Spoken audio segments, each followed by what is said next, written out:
How does the Feynman technique simplify textbook summarizing? Imagine trying to explain a complicated idea to a friend who has no background in the subject. That's exactly what the Feynman technique encourages you to do. It makes breaking down textbook content into simple words much easier.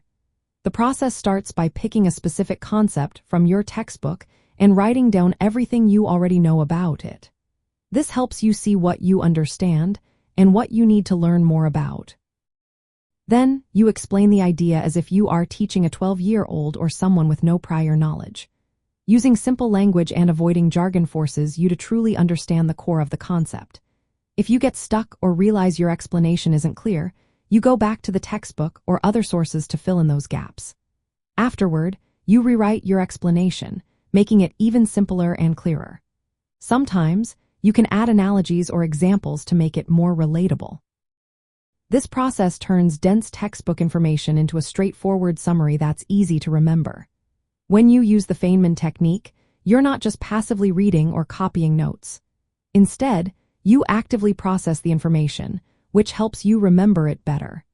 It also helps you focus on the most important ideas, rather than trying to memorize long, complicated passages. This makes your note-taking more organized and efficient. Instead of feeling overwhelmed by a big chapter, you can break it down into simple, digestible parts. The technique encourages you to think critically about what you're learning and to find your own way of explaining it. That way, your notes become clear summaries that are easy to review later. Overall, the Feynman technique turns textbook studying into a more engaging and effective process by making complex ideas simple and accessible.